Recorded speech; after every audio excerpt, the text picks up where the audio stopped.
കഴിഞ്ഞ ദിവസം ഇന്ത്യ പാകിസ്ഥാൻ വിഭജനത്തെ പശ്ചാത്തലമാക്കിയ സിനിമകളും അവയുടെ സംവിധായകരും നമ്മൾ കോഡിലൂടെ പഠിച്ചെടുത്തിട്ടുണ്ടായിരുന്നു. അപ്പോൾ ഇന്ന് നമുക്ക് SCERT ബേസ് ചെയ്തുകൊണ്ട് തന്നെ വളരെ പ്രധാനപ്പെട്ട 2 സിനിമകളും അവയുടെ സംവിധായകരും കൃത്യമായി തന്നെ പഠിച്ചു പോവാം. അപ്പൊ നോക്കൂ, ഗാന്ധി എന്ന സിനിമയുടെ സംവിധായകൻ ചോദിച്ചാൽ ആരാണ്? Richard Attenborough. ഗാന്ധി എന്ന സിനിമയുടെ സംവിധായകൻ ചോദിച്ചാൽ റിച്ചാർഡ് അറ്റൻബറോയാണ്. എങ്ങനെ നമുക്ക് കണക്ട് ചെയ്ത് പോവാം? അപ്പൊ ഗാന്ധി എന്ന് പറയുമ്പോൾ നമ്മുടെ മൈൻഡിൽ വരുന്ന പിക്ചർ എങ്ങനെയാണ്?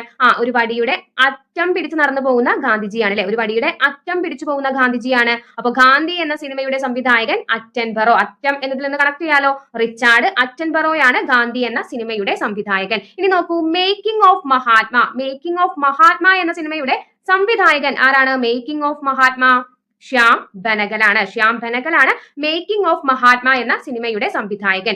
അപ്പൊ നമുക്ക് എങ്ങനെ ഓർത്തിരിക്കാം? അപ്പൊ മേക്കിംഗ് ഓഫ് മഹാത്മ ശ്യാം ബനഗലാണ്. അപ്പോ ഹിന്ദിയിൽ കൽ എന്നാൽ എന്താണ് അർത്ഥം? കൽ എന്നാൽ നാളെ എന്നാണ് അല്ലെ? അപ്പോ ഇന്ന് ഗാന്ധി നാളെ മഹാത്മാ എന്നോർക്കാം. എങ്ങനെയാണ്? ഇന്ന് ഗാന്ധി നാളെ മഹാത്മാ. കൽ എന്നാൽ ഹിന്ദിയിൽ നാളെ എന്നാണ് മീനിങ്. അപ്പോ കൽ എന്നതിൽ നിന്ന് ഖൽ, ബനഗൽ കണക്ട് ചെയ്യാലോ? ശ്യാം ബനഗൽ. അപ്പോ ഇന്ന് ഗാന്ധി നാളെ മഹാത്മാ. അപ്പൊ മേക്കിംഗ് ഓഫ് മഹാത്മാ എന്ന സിനിമയുടെ സംവിധായകൻ ചോദിച്ചാൽ ശ്യാം ബനഗലാണ്. അപ്പൊ കോഡ് നിങ്ങൾക്ക് ഇഷ്ടപ്പെട്ടു, യൂസ്ഫുൾ ആയിട്ടുണ്ടെങ്കിൽ വീഡിയോ തീർച്ചയായും ലൈക്ക് ചെയ്യുക, നിങ്ങളുടെ അഭിപ്രായം കമന്റ് ചെയ്യുക. ഇതുപോലുള്ള കോഡ് വീഡിയോസിന് നമ്മുടെ ചാനൽ സബ്സ്ക്രൈബ് ചെയ്യുക കേട്ടോ.